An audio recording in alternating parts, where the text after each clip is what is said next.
Қайырлы күн достар, менің арнама қош келдіңіздер. Бүгін апельсин мен сүзбеден жасалған кесілген пирожный дайындайтын боламыз.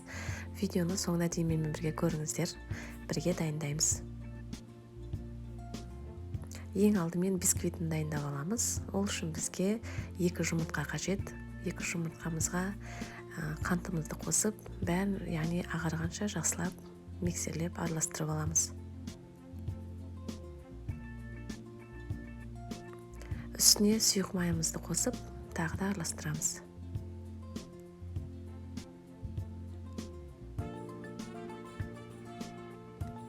Бір ас қасық қамыр қопсықышымызды қосамыз, және де електен өткізілген ұнымызды 2 бөліп салып, бәрін жақсылап араластырамыз. Міне біздің дайын болды. Қамырымыз үстіне ірі етіп тұралған апельсинімізді салып, бәрін араластырып аламыз. Алдын ала формамызды дайындап алғамыз. Сол формамыздың үстіне дайын болған бисквитімізді құйып, 180 градуста ысып тұрған пешке салып, 30 минутта пісіріп аламыз. Бисквитіміз піскенше, енді біз сүзбелі массамызды, яғни сүзбе қосылған массамызды дайындаймыз. Ол үшін ең алдымен желатинді дайындап аламыз. Менде желатин халал. Суымызға желатинімізді қосып, бәрін жақсылап араластырып, шетке дайындап қойып қоямыз.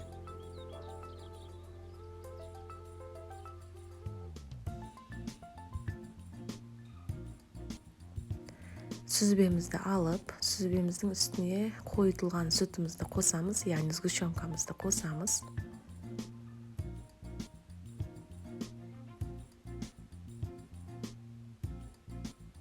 Және де сүтімізді құйып, бәрін жақсылап араластырып аламыз.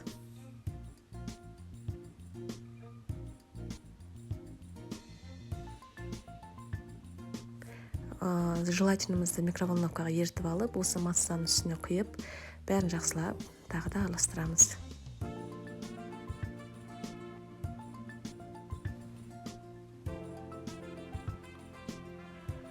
Духовкада піскен бисквитімізді алып, алдын ала суытып алдық. Енді сол бисквиттің үстіне осы сүзбелі массамызды құйып, бәрін жақсылап жайып тегістеп, холодильникке жарты сағатқа қойып аламыз. Келесі енді біз апельсин конфиін дайындаймыз. Ол үшін алдын ала желатинді дәл бағанағындай етіп, сумен араластырып, дайындап қоямыз. Бізге 3 апельсин қажет болады, және де түбі қалың ыдыс.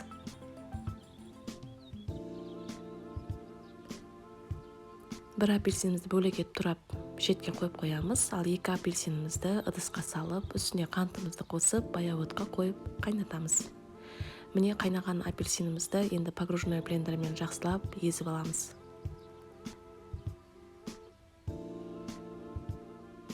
Үстіне жаңа өзіміз дайындаған желатинімізді қосып, араластырамыз. Бұл желатинді ерітудің қажеті жоқ микроволновкаға. Яғни конфиіміз ыстық болғандықтан желатин өзі еріп кетеді. Бөлек дайындап қойған апельсинімізді қосып, тағы да бәрін жақсылап араластырып аламыз. Енді холодильниктен алып, беті сүзбе массасы қатқан пирожныйдың үстіне енді апельсин конфиін құйып шығамыз. Бұны да дәл солай бәрін жақсылап тегістеп, холодильникке жарты сағатқа қойып аламыз. Енді пирожныйдың бетіне қоятын крем дайындаймыз. Ол үшін бізге творожный сыр қажет, үстіне яғни сливкемізді құйып, кілегейімізді, және де қант ұнтағын салып, бәрін жақсылап араластырамыз.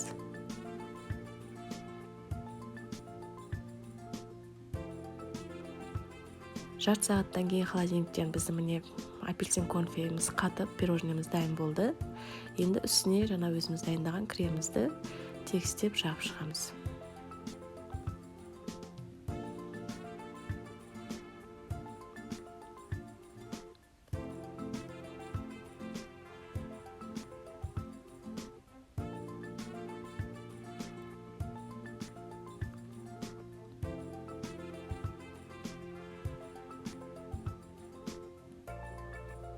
Міне біздің осымен апельсинмен сүзбеден жасалған пирожныйымыз, яғни кесілген пирожныйымыз дайын болды. Шет жағын тегістеп пышақпен кесіп аламыз. Кейін ақырындап формасын аламыз. Енді пирожныйды өздеріңіздің қалауларыңызша кессеңіздер болады. Мен ұзынша етіп кестім.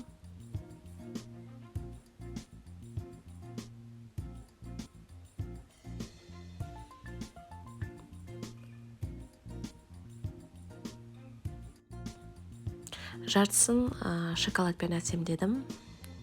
Енді ол өз қалаларыңыз бойынша әртүрлі етіп безендірсеңіздер болады. Міне біздің апельсинмен сүзбе қосылған кесілген пирожныйларымыз дайын болды. Міндетті түрде жасап көріңіздер. Жасалуы өте оңай, көп уақыттарыңызды алмайды. Арасында сүзбе және апельсин, яғни апельсин С дәруменіне өте бай болғандықтан отбасыларыңызға пісіріп ұсынсаңыздар болады.